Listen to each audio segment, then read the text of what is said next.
Maka datanglah murid-muridnya dan bertanya kepadanya, "Mengapa engkau berkata-kata kepada mereka dalam perumpamaan?" Jawab Yesus, "Kepadamu diberi karunia untuk mengetahui rahasia kerajaan surga, tetapi kepada mereka tidak. Karena siapa yang mempunyai, kepadanya akan diberi, sehingga ia berkelimpahan. Tetapi siapa yang tidak mempunyai, apapun juga yang ada padanya akan diambil daripadanya. Itulah sebabnya aku berkata-kata dalam perumpamaan kepada mereka. Karena sekalipun melihat, mereka tidak melihat. Dan sekalipun mendengar, mereka tidak mendengar dan tidak mengerti." Maka pada mereka genaplah nubuat Yesaya yang berbunyi, "Kamu akan mendengar dan mendengar, namun tidak mengerti. Kamu akan melihat dan melihat, namun tidak menanggap. Sebab hati bangsa ini telah menebal, dan telinganya berat mendengar, dan matanya melekat tertutup. Supaya jangan mereka melihat dengan matanya, dan mendengar dengan telinganya, dan mengerti dengan hatinya, lalu berbalik sehingga aku menyembuhkan mereka. Tetapi berbahagialah matamu karena melihat dan telingamu karena mendengar. Sebab aku berkata kepadamu, sesungguhnya banyak nabi dan orang benar ingin melihat apa yang kamu lihat, tetapi tidak melihatnya, dan ingin mendengar apa yang kamu dengar, tetapi tidak mendengarnya."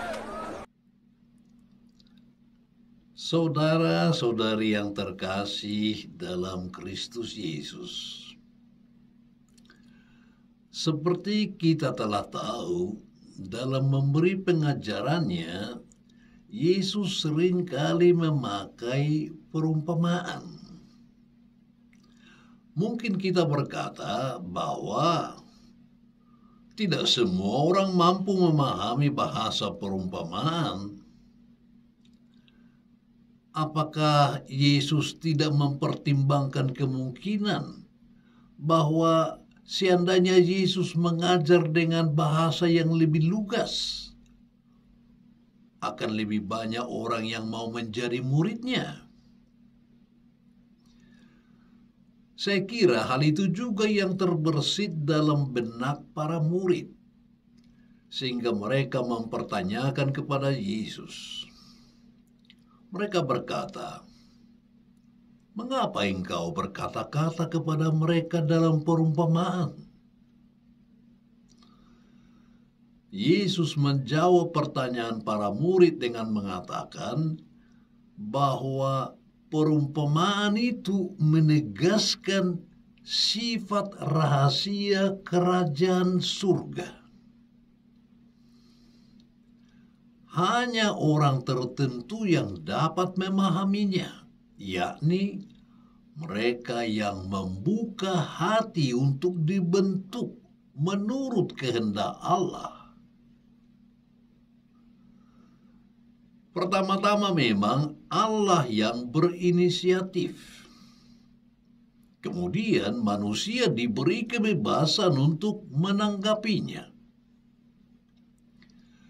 Bagi orang yang membuka hati, akan terjadi proses bertanya, mencari, beroleh tuntunan, dan aktif mengimani, sehingga terjadi pertumbuhan rohani. Sebaliknya, untuk orang yang cuek dan berbebal hati, hal itu akan semakin membuatnya mengalami kebutaan rohani.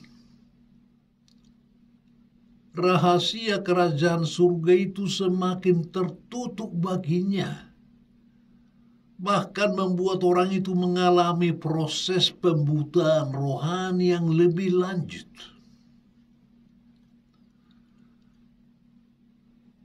Saudara-saudari, bacaan Injil hari ini kiranya memberikan pencerahan untuk kita semua. Dengan perumpamaan-perumpamaan, Yesus mengajak pendengarnya untuk menggali secara lebih dalam, berpikir secara lebih bebas, dan menemukan yang terbaik dari berbagai pilihan yang mungkin terjadi.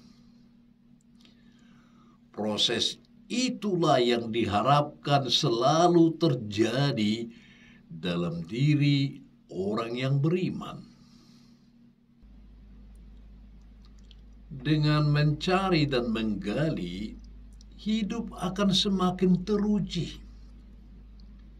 Nilai-nilai kebaikan yang ditemukan akan lebih bertahan lama dan akan menjadi milik diri.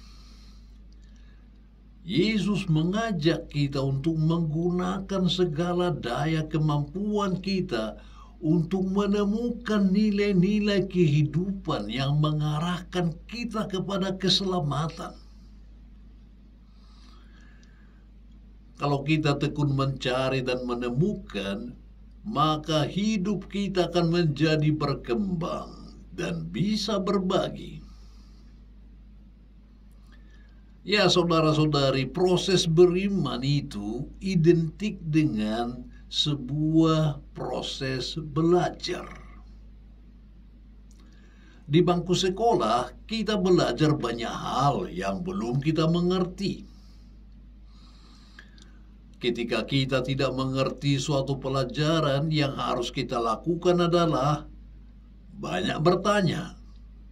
Baik kepada guru, kepada teman yang lebih pintar, mencari info dari buku-buku, atau bahkan dari internet. Jadi orang yang tumbuh dalam pengertiannya adalah orang yang memelihara sikap haus belajar dan berani bertanya. Para murid menyatakan ketidakmengertian mereka kepada Yesus, sehingga Yesus memberi penjelasan dan menerangi hati mereka. Langkah iman inilah yang membuat mereka beroleh pengertian. Saudara-saudariku yang dikasihi Tuhan, tempat ibadah yang sama dan isi Alkitab yang sama tidak menjamin pengertian yang sama bagi setiap orang yang mendengarkannya.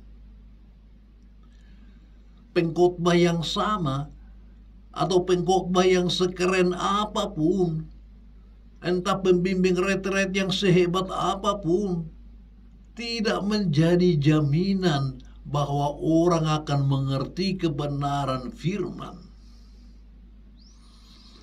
Kebenaran firman itu adalah anugerah. Itu hanya akan dinyatakan bagi setiap orang yang mau membuka hati untuk menerimanya. Bagaimana dengan kita? God bless you.